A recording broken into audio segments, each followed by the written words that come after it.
আপনাদের কাছ থেকে নবী মুহাম্মদের ইজ্জতের উপর কসম করে বলছি, এটা সুবিচার না হওয়া পর্যন্ত, আমাদের হৃদয় রক্তকরণ না হওয়া পর্যন্ত থাকবে না। এক নাপিত সে আমাদের বিশ্বনবী মোহাম্মদ মুস্তাফা সাল্লাল্লাহু আলাইহি ওয়াসাল্লামের নামে কটূক্তি করেছে।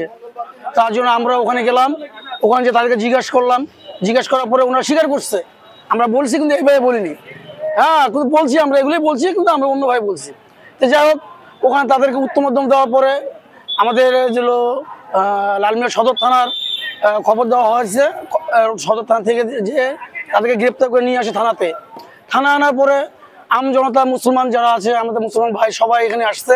আসার পর এই দুজনকে, বাপ বেটা দুজনকে, বিশু এবং পরশ, RICL TMX, যুগের পর যুগ স্থাপনা থাকে মজবুত। এই দুজনের শাস্তি মৃত্যুদণ্ড, সর্বোচ্চ শাস্তি মৃত্যুদণ্ডের জন্য সবাই আন্দোলন করতেছে। গোশালাবাজার, লালমনিরহাট গোশালাবাজার হানিফ পাগলার মোড় সেলুনের দোকান, বাপ বেটা সেলুনের দোকান করে তারা দুজন আমাদের নবীকে নিয়ে কটূক্তি করায়। আমরা মুসলিমরা সকলে একত্রিত হয়ে তাদেরকে আমরা গ্রেফতার করেছি এবং কিছু যতটুকু না দিলেই নয়, আমরা ততটুকু তাদেরকে দিয়েছি।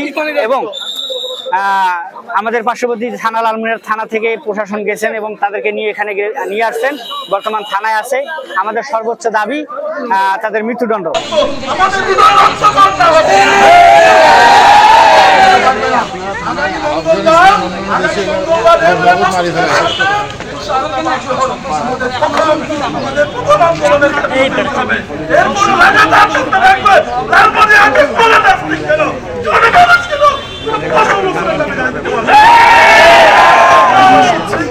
এখান থেকে বিদায় নিব, আইনের কার্যক্রম করতে দিব।